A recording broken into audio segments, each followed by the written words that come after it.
उत्तर प्रदेश, इन दोनों के लिहाज से अगर देखें तो चाइल्ड ट्रैफिकिंग की मौजूदा स्थिति क्या है? सुप्रीम कोर्ट और हाई कोर्ट लगातार स्टेट गवर्नमेंट से जवाब मांग रहे हैं। एक शर्त है मंडी, उससे उसको बताया कि दिल्ली चाइल्ड ट्रैफिकिंग के लिए एक मंडी बन गई। 2023-24 का एक डेटा कहता है कि जितने विक्टिम्स रेस्क्यू हुए चाइल्ड ट्रैफिकिंग, उसमें से 60% विक्टिम ने माना कि उनकी स्वयं की फैमिली ने ही उनको ट्रैफिकिंग के लिए प्रमोट किया। ड्रग्स एक ऐसी चीज है जो सबसे इजी मेथड होती है फॉर ट्रैफिकर्स, बच्चों को अपनी जंगल में फंसाने के लिए, और अन्यथा उसके और भी ड्रग्स के माध्यम से उनको एक इंटरेस्ट दिखाना, ड्रग्स देना उनको। और ऑपरेशन लिबर्टा भी इसमें से 13,000 इलीगल माइग्रेंट्स को, कितना? 13,000 इलीगल, माय गॉड। और 4,000 विक्टिम्स को पकड़ा गया। अभी प्रोसेस में चल रहा है। तो ग्लोबली भी हर दुनिया परेशान है इस काम से, इंडिया ही सिर्फ नहीं। एप्स्टीन फाइल को लेकर तो क्या उसमें भी ऐसा दिखाया गया है कि वो जो एप्स्टीन थे वो नाबालिग लड़कियों की ट्रैफिकिंग करवाते थे ये तो क्या वो भी चाइल्ड ट्रैफिकिंग का ही हिस्सा माना जाए? वो ये चीज मेंशन किया गया है, नाबालिग विक्टिम की बात किया गया, और अगर इसको सिर्फ एप्स्टीन फाइल को देखा जाए तो हाँ, ट्रैफिकिंग का बनता है। क्या ऐसी कोई रिपोर्ट आपके पास है जिसमें ये मेंशन हो सके कि ग्लोबली सबसे ज्यादा चाइल्ड ट्रैफिकिंग में कौन सा कंट्री आगे है? नमस्कार, आप देख रहे हैं हमारा खास कार्यक्रम पॉडकास्ट विश्रुति। आज के हमारे इस पॉडकास्ट में बात होगी एक ऐसे अपराध की जो सीधा हमारी समाज की जड़ों से जुड़ा हुआ है। जी हाँ, आज बात होगी चाइल्ड ट्रैफिकिंग की। हर साल भारत में सिर्फ हजारों नहीं, लाखों बच्चे चाइल्ड ट्रैफिकिंग का शिकार हो रहे हैं। ये हम यूं ही नहीं कह रहे हैं, ये डेटा बता रहा है। और आज इसी पर बात करने के लिए हमारे साथ हैं लीगल एक्सपर्ट सारांश चतुर्वेदी जी। सारांश जी, बहुत बहुत स्वागत है आपका हमारे इस पॉडकास्ट में। बहुत बहुत धन्यवाद, आपने मुझे इस कार्यक्रम और इस चिंताजनक विषय पे बोलने के लिए बुलाया। इसका मन तहे दिल से आपका आभार। सारांश, जैसे मैंने भी स्टार्टिंग में बताया कि चाइल्ड ट्रैफिकिंग, मैं कई दिनों से इस पर रिसर्च कर रही हूँ, इस पर मैं स्टोरीज तैयार कर रही हूँ। और जब रिसर्च करते हुए मैंने देखा तो बहुत चौंकाने वाली चीजें सामने आई हैं कि लाखों से ज्यादा संख्या बढ़ती जा रही है हमारे भारत में चाइल्ड ट्रैफिकिंग की। इंटरनेशनल लेवल पे रिसर्च हो रही है, अपने स्टेट लेवल पे रिसर्च हो रही है, लेकिन कुछ आंकड़े कम होते नजर नहीं आ रहे। तो मुझे लगा किसी एक लीगल एक्सपर्ट से बात करनी चाहिए। तो मेरी आज आपके साथ देखिए आज पॉडकास्ट का मौका मिला। तो सारांश, सबसे पहले मैं ये जानना चाहूंगी कि आखिर चाइल्ड ट्रैफिकिंग है क्या? देखिए, जब हम चाइल्ड ट्रैफिकिंग की बात करते हैं तो पहली बात तो ये सिर्फ भारत के लिए ही बल्कि पूरे विश्व के लिए एक चिंताजनक विषय बना। और चाइल्ड ट्रैफिकिंग अपने आप में एक ऐसा विषय है जो कि बहुत पेचीदा विषय है। हाँ। मैंने इस पे पेचीदा क्यों कहा, क्योंकि जब हम लॉ की किसी प्रैक्टिस पे जाते तो जरूर होता है कि कभी हम क्रिमिनल साइड में प्रैक्टिस कर रहे हैं, कभी हम सिविल कर रहे हैं, कोई कॉन्स्टिट्यूशनल मैटर्स पे प्रैक्टिस कर। लेकिन चाइल्ड ट्रैफिकिंग एक ऐसा विषय है जिसमें शायद क्रिमिनल, सिविल और कॉन्स्टिट्यूशनल तीनों स्ट्रीम एक साथ समान। चाइल्ड ट्रैफिकिंग अपने आप में क्रिमिनल ऑफेंस है क्योंकि ये offence against state. Child trafficking अपने आप में सिविल ऑफेंस है क्योंकि प्राइवेट और पर्सनल राइट अफेक्ट होते हैं। और चाइल्ड ट्रैफिकिंग अपने आप में एक कॉन्स्टिट्यूशनल वायलेशन भी है, फंडामेंटल राइट्स। तो इस मामले में देखा जाए तो चाइल्ड ट्रैफिकिंग अपने आप में इतना पेचीदा और चिंताजनक विषय है और इसके तह तक पहुंचना इतना कठिन कि ये पहले भी जितना चिंताजनक था, आज भी उतना ही पेचीदा और चिंताजनक बना। अच्छा, आपने तो इस पर स्टडी भी की है काफी ज्यादा चाइल्ड ट्रैफिकिंग को लेकर। पूरा आपके पास आई होप पूरे डेटा होंगे उससे रिलेटेड। तो जो लॉ है उसमें चाइल्ड ट्रैफिकिंग का मतलब जो हमारा लॉ है, भारत का संविधान है, उसमें चाइल्ड ट्रैफिकिंग कितना इन्वॉल्व है, उसमें क्या क्या चीजें हैं? देखिए, जब कोई एक ऑफेंस की हम बात करते हैं तो जरूर होता है कि लेजिस्लेटिव बॉडी है किसी ऑफेंस के प्रति एक एक्ट बनाए। चाइल्ड ट्रैफिकिंग अपने आप में एक ऐसा ऑफेंस है जिसमें एक नहीं बल्कि चार एक्ट्स हमारे पास हैं। ओके। और उसके साथ साथ कॉन्स्टिट्यूशनल फंडामेंटल राइट भी उसको सपोर्ट करता है। कैसे? अगर हम डीएनएस की बात करें जिसने आईटीसी को 2023 में प्लेस किया, सेक्शन 143 में चाइल्ड ट्रैफिकिंग के बारे में पूरे तरीके से विस्तार से जानकारी दी है। चाइल्ड ट्रैफिकिंग को डिफाइन करने में बीएनएस का सबसे बड़ा रोल।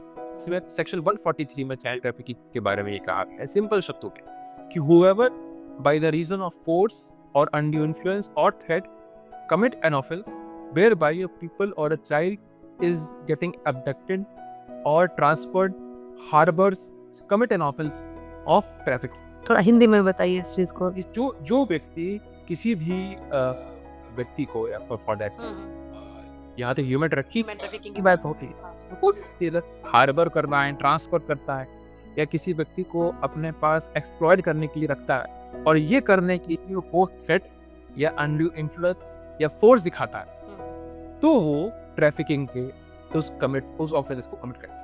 ये सेक्शन, ये सभी जो है ट्रैफिकिंग की ही श्रेणी में आती है। एक सिंपल डेफिनेशन दिया गया। इसके साथ साथ अगर हम और भी किसी एक्ट्स को देखें तो सबसे ज़्यादा जो महत्वपूर्ण एक्ट मेरे समक्ष आता है वो है POCSO act, prevention of children from sexual offence act 2012। इसमें भी चाइल्ड ट्रैफिक के बारे में इनडायरेक्ट वे में कहा गया है कि those child who were sexually exploited वो चाइल्ड ट्रैफिक उसको भी लाया जाए। उसके साथ साथ हमारे पास इमोरल ट्रैफिक प्रिवेंशन एक्ट भी, इसमें सीधे हिट किया गया है ट्रैफिकिंग पे। इसके साथ जुवेनाइल जस्टिस एक्ट भी है जिसमें कि children of from special care and protection section 2 clause 14 clause 9 में ट्रैफिकिंग के चाइल्ड को children who requires special care and protection के एम्बिट में रखा। तो ये देखिए कि एक नहीं बल्कि 4 लॉ किसी एक पर्टिकुलर विषय को एड्रेस कर, तो ये कितना बड़ा पेचीदा मामला होगा और है। और इसके साथ साथ मैं बता पाऊंगा, जैसे मैंने कहा, इसका पूरा बाइबल हमारा कॉन्स्टिट्यूशन के article 23 and article 24 prohibition of human trafficking and prohibition of employment of children under the age of 14 years mention, और आर्टिकल 39 जिसको हम डीपीएसटी कहते हैं, direct principle of state policy, उसमें स्टेट के ऊपर ये लायबिलिटी बनती है क्योंकि वो चिल्ड्रन को एक अच्छी एजुकेशन प्रोवाइड कर रहे हैं और हेल्दी न्यूट्रिशन चीजें थे, स्टेट की लायबिलिटी। तो ये चारों लॉ तो हैं ही, उल्टा हमारे पास कॉन्स्टिट्यूशन भी इसको सपोर्ट करता है। तो आप ये समझ सकते हैं पूरे लेजिस्लेटिव लाइन को देखते हुए कि कितना इम्पोर्टेंट है, इसकी सीरियसनेस कितनी ज्यादा है। अच्छा, सारांश जी बताइए कि जैसे आपने बताया कि ये 4 लॉ हैं प्लस हमारे संविधान में भी इसको मेंशन किया गया है, तो सवाल एक बड़ा है मेरे पास, लेकिन उससे पहले थोड़ा सा हमें बताइए कि जो प्रेजेंट टाइम में जो भी इसकी स्थिति क्या है हमारे अगर भारत की और प्लस उत्तर प्रदेश, इन दोनों के लिहाज से अगर देखें तो चाइल्ड ट्रैफिकिंग की मौजूदा स्थिति क्या है? देखिए, इसकी मौजूदा स्थिति को जानने के लिए आपको और कहीं नहीं जाना, बल्कि आप आजकल जो सुप्रीम कोर्ट और हाई कोर्ट लगातार स्टेट गवर्नमेंट से जवाब मांग रहे हैं। हाँ, काफी सख्त है इस समय कोर्ट जवाब मांग रहे हैं। प्लस अभी रिसेंटली, शायद मैं इसको लेटेस्ट नहीं कहूँगा तो हफ्ते भर पहले का बोलूँगा, जहाँ दिल्ली हाई कोर्ट ने दिल्ली को एक शर्ब है मंडी, उसको बताया कि दिल्ली चाइल्ड ट्रैफिकिंग के लिए एक मंडी बन गई। तो ऐसे चीजें अगर कोर्ट ऑब्जर्व कर रहा है तो स्थिति कहीं से भी किसी भी एंगल से सुधरती हुई दिखती नहीं। लगातार सुप्रीम कोर्ट स्टेट की होम सेक्रेटरी से रिपोर्ट मांग रहा है, स्टेट गवर्नमेंट्स को लगातार उससे रिपोर्ट और लगातार आंसर्स मांग रहे हैं, और उनके बार उनके ऑफिशियल्स सुप्रीम कोर्ट के सामने प्रेजेंट हो रहे। तो ये पूरी तरीके से दर्शाता है कि स्थिति अब तक कहीं भी सुधरती हुई नजर नहीं आ रही, उल्टा ये बिगड़ ही रही। क्योंकि ऐसे केसेस, चाइल्ड ट्रैफिकिंग के केसेस में अक्सर बहुत ज्यादा केसेस अंडर रिपोर्टेड रहते हैं। ओके, मतलब जिनकी रिपोर्ट ही दर्ज नहीं होती। ओके, तो इसमें भी कुछ डेटा कि मैं आने वाले कुछ देर में मैं आपको बताऊं। तो जब अंडर रिपोर्टेड केसेस हमारे पास रहते हैं तो उसके तह तक पहुंचते हैं पुलिस और स्टेट मैकेनिज्म्स को उतनी ही डिफिकल्ट है। तो अगर हम ये बात कहें भी कि हाँ, स्टेट गवर्नमेंट अपने स्तर पे पूरे तरीके से काम कर रही है, लेकिन ये अंडर रिपोर्टेड चीजों को चलते हुए हम उस रिजल्ट या उस तह तक नहीं पहुंच पा रहे हैं जिस तह तक हमें पहुंचने की आवश्यकता है। ओके, अच्छा, जो अब मैं उस सवाल पे आती हूँ जो मैंने इस सवाल से पहले किया था आपसे। आपने जो बताया कि इतने लॉ हैं, इतना संविधान है और मौजूदा रिपोर्ट ये है। जब इतने लॉ हैं और इतना बड़ा संविधान बनाया गया है इस पर्टिकुलर टॉपिक के लिए, तो स्थितियां बिगड़ क्यों रही हैं? क्योंकि आप लोग जब अपनी रिसर्च करते होंगे, स्टडी करते होंगे, तो कई केस स्टडी भी आपके पास ऐसी आती होंगी जो आपको चौंका देती होंगी। तो क्या वजह क्या मानते हैं इसके पीछे कि हम कम होने की बजाय बढ़ते चले जा रहे हैं ग्राफ में इस मामले में? देखिए, पहला वजह तो मैंने आपको बताया कि और शायद ये वजह जो मैंने बताया अंडर रिपोर्टेड वाले केसेस का, ये सबसे बड़ी वजह। इसको ही मैं सब्सटेंशिएट करने के लिए एक डेटा रखूँगा कि अभी 2023-24 का एक डेटा कहता है कि जितने विक्टिम्स रेस्क्यू हुए चाइल्ड ट्रैफिकिंग पे, उसमें से 60% विक्टिम ने ये माना कि उनकी स्वयं की फैमिली ने ही उनको ट्रैफिकिंग के लिए प्रमोट किया था। तो जब ऐसे मतलब मैं कह सकता हूँ कि ऐसे क्रिटिकल डेटा अगर हमारे पास है जहाँ स्वयं फैमिली ही बच्चों को ट्रैफिकिंग के समक्ष अच्छा, कितना परसेंट होगा वो डेटा जो जिसमें फैमिली ही 60% फैमिली इसको ओ 60% of the victim said that it was their own family जिन्होंने हमें इस पे चाइल्ड ट्रैफिकिंग में डाला। और उस पे 11 से 12% के आसपास फ्रेंड्स और रिलेटिव्स थे और 4% एजेंट्स और बाकी जो थर्ड पार्टी पर्सन थे। अच्छा, एजेंट का 4%। अमूमन हमारे माइंड में रहता है कि कोई एक गैंग इसके लिए जुड़ा होगा जो ये सब करता होगा, एजेंट हो गया। बट ये आप तो बिल्कुल जस्ट अपोजिट बता रहे हैं कि 60% फैमिली इन्वॉल्व है। अब एक My एक God. बताया कि उनकी फैमिली ने ही को प्रमोट किया कि आप ओके आइए आपको ट्रैफिक वाला जो भी चीजें हुई उनके साथ भविष्य में वो तो हो गई, लेकिन जो उन्होंने बताया और कमिटीज को और पुलिस को वो मैं आपके सामने सामने रख रहा हूँ। उसमें एक बात और भी इम्पोर्टेंट है और उसको देखने लायक है कि वो फैमिलीज कौन। यही डेटा एक चीज और हमें दिखाता कि 80% of the reported cases come from economically weaker section, जिसमें से 50% तो बिलो पॉवर्टी लाइन।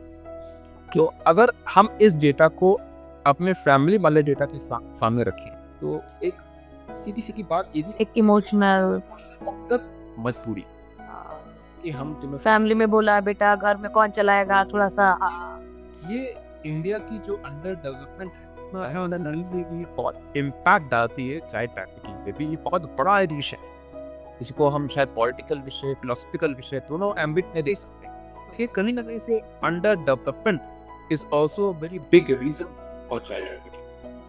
अच्छा सारांश, अभी जब मैं इस पूरे पॉडकास्ट के लिए रिसर्च कर रही थी तो मैंने सर्च किया साइट्स पे। आजकल कुछ ऐसे वीडियोस भी आ रहे हैं, ऐसी रिपोर्ट्स भी आ रही हैं जिसमें बहुत कम छोटी छोटी उम्र के बच्चों को मैं देख रही हूँ कि वो ड्रग्स ले रहे हैं। और मतलब ड्रग्स का जो लेवल है वो मैं शायद पब्लिकली बता भी नहीं सकती हूँ वो क्या लेवल है, किस तरह का वो ड्रग्स ले रहे हैं। और उनकी मदर पास में बैठी, उनकी फैमिली साथ में। कई ऐसे वीडियोस भी मैंने देखे जिसमें वो बैठे हैं और वो सरेआम सबके सामने बैठ के ड्रग्स ले रहा है। और जो बच्चों की एज मैं आपको बताऊं लिटरली कि वो 7 साल 6 साल ये उम्र है उन बच्चों की, और कुछ 12-13 साल। तो क्या ये भी इसी का ही एक पार्ट है?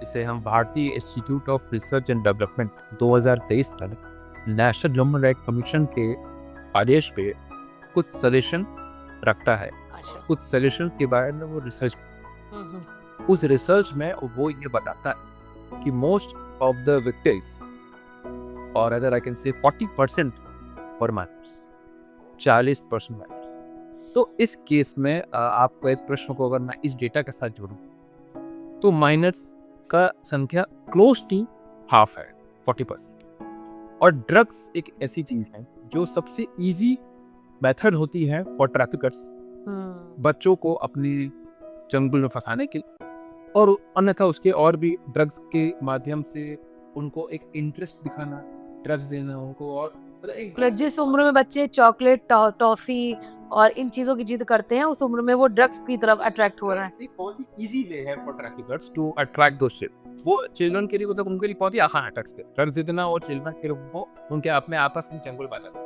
मतलब ये फर्स्ट स्टेप होता है ड्रग्स से वो चीज। और अभी इसे हम सुप्रीम कोर्ट और बाकी कोर्ट्स की जजमेंट्स की बात भी करेंगे, उसमें भी सुप्रीम कोर्ट और हाई कोर्ट ने इस बात को ऑब्जर्व किया।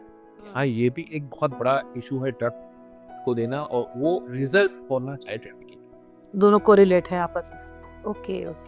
अच्छा सारांश, एक बड़ी रिपोर्ट आई थी 2023 में जिसमें चाइल्ड ट्रैफिकिंग को लेकर कई बड़े खुलासे किए गए थे, कई बड़ा स्टेटमेंट था जरा। हाँ, बर्ड रिपोर्ट थी शायद। हाँ, तो क्या उस रिपोर्ट की समरी क्या थी, कुछ थोड़ा सा अगर आप संक्षेप में बता सकें? कुछ चीज तो जैसे मैंने आपको इसके बारे में बताया बर्ड रिपोर्ट के बाद देखिए, bird report national human right commission ने 2023 as a pre nodal agency for force and bonded labour, national human commission ने बर्ड को ये रिस्पॉन्सिबिलिटी दी साल भर स्टडी कर चाइल्ड ट्रैफिकिंग, फोर्स्ड लेबर के बारे में हमें एक रिपोर्ट दे और सर्च। तो बर्ड में कुछ ऐसे रिपोर्ट्स अपने और डेटास दिए जिसको देख के पूरा देश ही चौंक। इसकी मैंने अभी आपको बताया 40% माइनर्स, 80% इकोनॉमिकली वीकर सेक्शन। उसमें से एक रिपोर्ट तो ऐसी थी, इसमें बर्ड ने ये माना कि out of the total victim who were rescued 3.6% ही ऐसे विक्टिम थे जिनको कंपेंसेशन स्कीम्स या गवर्नमेंट के ऐसे स्कीम्स के बारे में जानकारी है जो कि ट्रैफिक्ड पीपल के लिए। अच्छा, मतलब अगर जो चाइल्ड ट्रैफिकिंग में रेस्क्यू किए जाते हैं उनको कंपनसेशन भी कुछ मिलता है, ऐसा भी कुछ है? चाइल्ड ओके रिहैबिलिटेशन मिलता है, सब मिलता है, ओके, मिलता है। लेकिन यहाँ मिल ही नहीं रहा है। उनमें से अगर 100 लोगों की बात करें तो सिर्फ 3 लोगों को इसके बारे में भी जानकारी थी कि ऐसा कुछ होता है। अच्छा, मिलना तो दूर की बात। अलग दूर की बात। और उनमें 3 में से सिर्फ और सिर्फ 1.5 लोगों को मिला। तो वो इतना भयावह सिचुएशन बर्ड ने अपनी रिपोर्ट में डाला। इसके बाद जैसे फैमिली में 60% की बात होगी, बर्ड रिपोर्ट की बहुत बड़ा प्लस। उसके बाद बर्ड ने ये भी बोला कि विक्टिम से जब वो बात करते हैं अपने फैमिलीज के पास वापस जाने के लिए, तो आप ये सुन के चौंक जाएंगी। 1/3 ऑफ दोज विक्टिम सेज कि मेरी फैमिली ने मुझे वापस ऐसे करने से मना। जब भी कहीं ना कहीं फैमिली इन्वॉल्व होगी, लेकिन उन्होंने ऐसे करने से मना कर दिया कि हम आवाज तो कुछ ले जाते हैं। ऐसे डेटास बर्ड ने अपने पास। और इसी के साथ साथ एक और मैं इसी रिपोर्ट के साथ साथ इंटरनेशनल ऑर्गेनाइजेशन ऑफ माइग्रेशन दुनिया में काम कर कि उसका भी एक बहुत बड़ा डेटा है हमारे पास।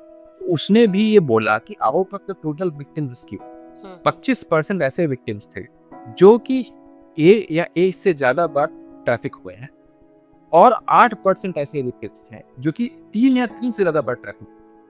अच्छा, मतलब एक व्यक्ति 3-3, 4-4 बार ट्रैफिकिंग का शिकार हुआ है, वो रेस्क्यू किया जाता है, अगेन ट्रैफिकिंग। ओके, उनको छोड़ा जाता है रिहैबिलिटेशन सेंटर में, फिर वो ट्रैफिक होता है। तो जो नेटवर्क, तो इसके पीछे क्या मतलब सेल्फ है या कुछ? ये रिपोर्ट में तो देखना बाकी है हाँ। ये सेल्फ की क्या है, लेकिन इससे एक चीज तो क्लियर है कि जो नेटवर्क है ट्रैफिकर्स बहुत कितना सॉलिड कि वो पता तक नहीं लगे देते हैं, लेकिन उनको ये पता होता है कि ये व्यक्ति प्रांति रिहैबिलिटेट हुआ है और उसको वापस अपने चंको ले। तो इन दोनों को अभी IOM का ही एक रिपोर्ट है जिसमें ये कहा गया कि 1,25,000 जो विक्टिम्स रेस्क्यू हुए हैं उसमें से 30,000 लोग चिल्ड्रन हैं, मतलब हर 3 में से 1 बच्चा है। ये स्थिति है भारत ही नहीं बल्कि पूरे देश में, पूरी दुनिया। इसीलिए मैंने हाँ, क्योंकि अभी आपने जो बताया तो ये लग रहा है कि ये सिर्फ देश की नहीं बल्कि ग्लोबल समस्या है। ग्लोबल, अच्छा अभी तो हमारी बात ग्लोबल पे होगी, मैं आपको बताऊंगी क्या है एनुअल या फिर ग्लोबल कॉन्फ्रेंस। ग्लोबल, हाँ। अच्छा, जैसे आपने अभी बताया कि चाइल्ड ट्रैफिकिंग में ये लॉज हैं या रेस्क्यू करने के बाद इस तरह की स्कीम्स हैं उन तक नहीं पहुंचती हैं, तो जितना आपने बताया तो जो मेरी जानकारी अभी एट द टाइम जनरेट हुई है, तो मुझे लग रहा है कि सिर्फ ट्रैफिकिंग जो एजेंसीज जो लगी हुई हैं वो जिम्मेदार नहीं है, सिस्टम भी कहीं ना कहीं है।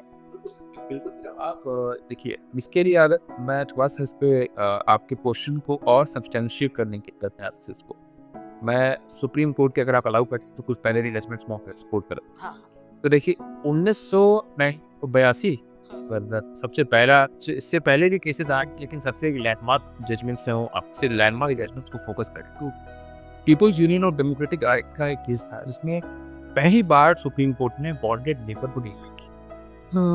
उसके बाद लक्ष्मीकांत का एक केस था जिसमें पूरे देश भर में इंटर स्टेट गाइडलाइंस बनाने की बात की फॉर ट्रैफिक सुप्रीम कोर्ट। उसके बाद PVCL और एक बंधुआवती मोर्चा का 1984 और 1985 में केस था जिसमें बॉन्डेड लेबर्स को रिहैबिलिटेशन करने की बात की। मैंने ये आपको क्यों बताया, ये विषय उस समय से ही उतना पेचीदा है जो तो आपका प्रश्न जो था कि स्टेट गवर्नमेंट भी जिम्मेदार है, कहीं ना कहीं से स्टेट गवर्नमेंट को आप जिम्मेदार न बोल के ये बोले कि इनएफिशिएंसी है इन इम्प्लीमेंटेशन। बिकॉज अगर हमारे पास सारे लॉज हैं, हमारे पास सारे के सारे स्टेट पॉलिसीज हैं, अगर हम अभी सिर्फ इंस्टीट्यूशनल मैकेनिज्म्स की बात करें जो इंस्टीट्यूशन और जो लॉ के आधारित पे बने हुए इंस्टीट्यूशन मैकेनिज्म्स, उसमें से 750 एंटी ह्यूमन ट्रैफिकिंग यूनिट्स हैं पूरे देश भर में। अच्छा, जहाँ भारत की अगर से भारत की बात करें, मॉरल पुलिसिंग हो रही है हाँ, और integrated child protection scheme ICPS, जो कि मिशन वात्सल्य, जो कि 2000 नॉट रॉन्ग, शायद मैं ईयर भूल रहा हूँ, 2010 या 12 के आसपास का ये मिशन वात्सल्य बना, जो कि सिर्फ काम करता है चाइल्ड ट्रैफिकिंग। इसके आधार पर इंटीग्रेटेड चाइल्ड प्रोटेक्शन स्कीम बनी। मिशन वात्सल्य के आधार पर खोया पाया पोर्टल बना, हाँ, हाँ, हाँ। उसके में ट्रैक चाइल्ड पोर्टल बना। तो काम की कहीं कमी नहीं हो रही, स्कीम्स तो है, काम की कमी कहीं नहीं, बट इम्प्लीमेंटेशन की कमी। इम्प्लीमेंटेशन की कमी, प्लस जो कि अब इसमें ये भी मैं कह सकता हूँ कि इम्प्लीमेंटेशन भी कहीं ना नहीं हो रहा है, क्योंकि कई जगहों पे ये भी रिपोर्ट्स है कि वो बहुत लोग रेस्क्यू कर हो रहे हैं। तो जो मुझे लगता है कि शायद अंडर रिपोर्टेड ऑफ केसेस कह लीजिए, या फिर फैमिली की इकोनॉमिक कंडीशन कह लीजिए, या फिर फॉर दैट केस अगर स्टेट गवर्नमेंट की थोड़ी सी लेथार्जिक एटीट्यूड कह लीजिए, ये सारे स्टेट गवर्नमेंट्स की, ये तीनों कहीं ना कहीं से आपस में सिर्फ स्टेट गवर्नमेंट को उड़ना कि ये खराब है, ये मुझे नहीं लगता कि इसमें। तो पुलिस और एजेंसीज के लिए कितना चैलेंजिंग होता है ये पूरा टैकल करना। अभी जैसे रिसेंटली 2025 के 2 केसेस अभी मैं अफोर्ड करूँगा इसमें पुलिसिंग के बारे में कहा गया कि एक केस था Pinki versus state of UP, और दूसरा केस था KP Kiran Kumar versus state.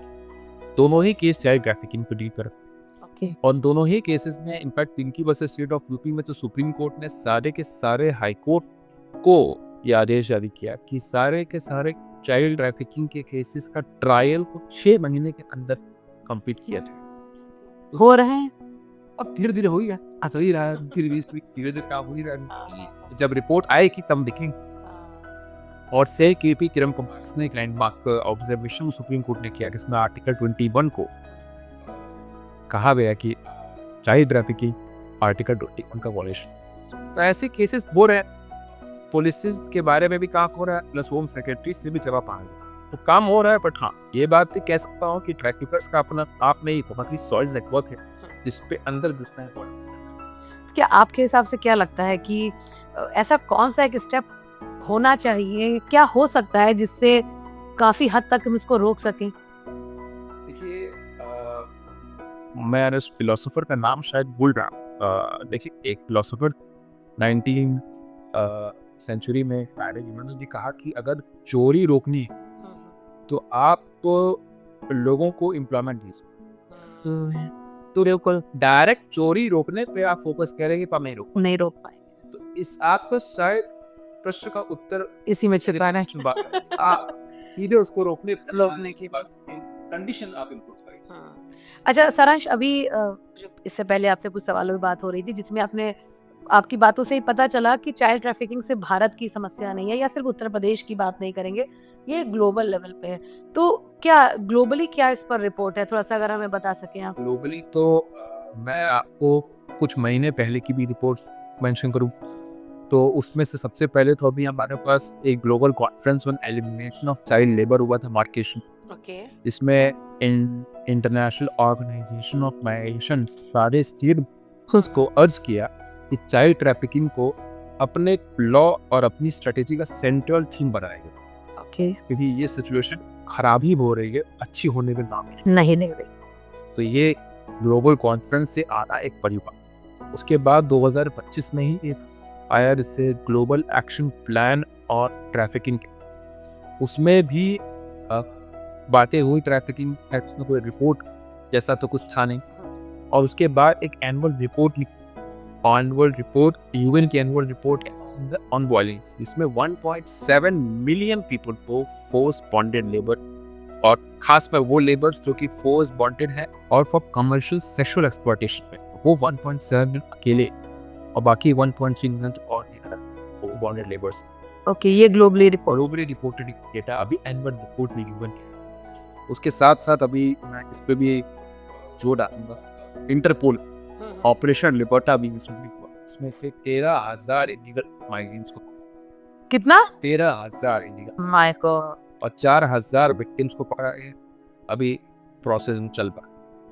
तो ग्लोबली भी हर दुनिया परेशान है इस काम से, इंडिया ही सिर्फ नहीं है, क्योंकि इंडिया की पॉपुलेशन एट पार ग्लोबली है। एग्जैक्ट तो नो डाउट इंडिया तो डेटा भी हाई हो। डेटा भी खाली होगा, प्लस इंडिया का अपने आप में ज़्यादा स्टेक बनता है, क्योंकि एज यूजुअल यू नो हमारे पास यंग पॉपुलेशन ज़्यादा है, तो हम लोग के पास डर या कह सकते हैं स्टेक्स काफ़ी बढ़ जाती है इंडिया के लिए चलने की।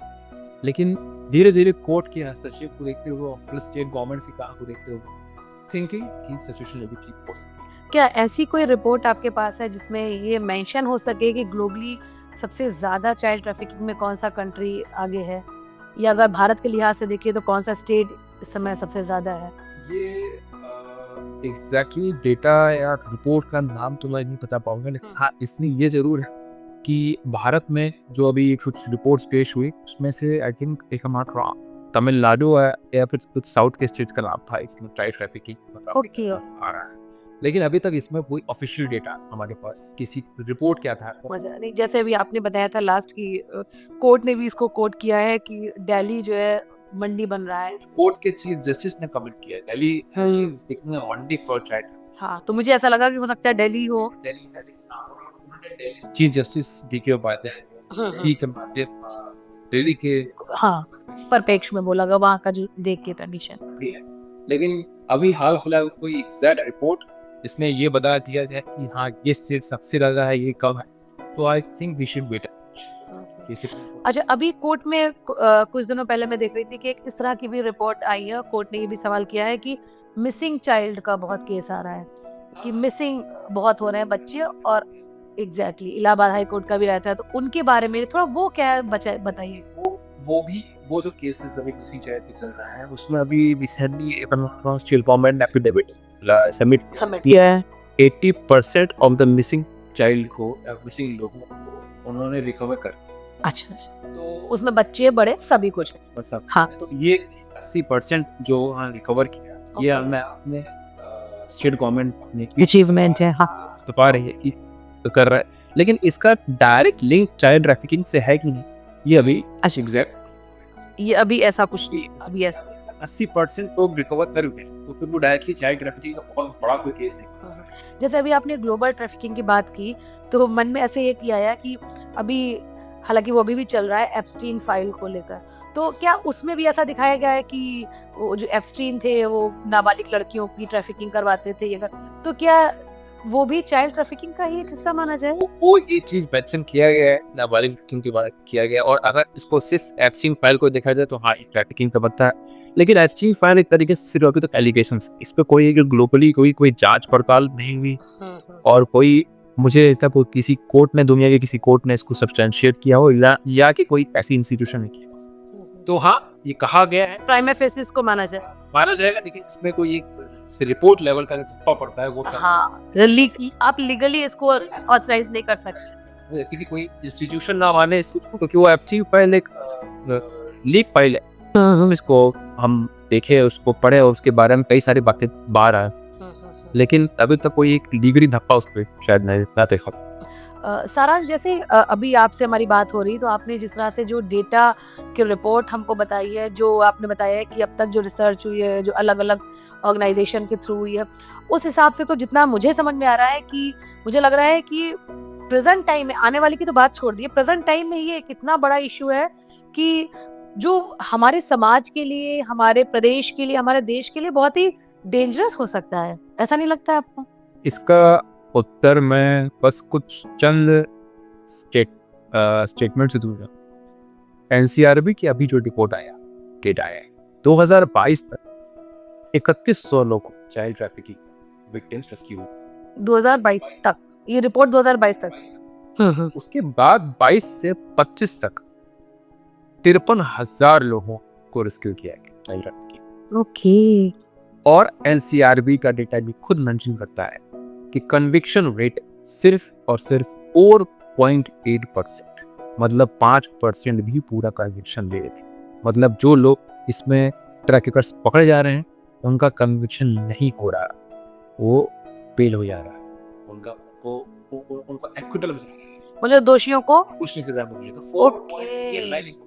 ये डेटा कह रहा हूँ।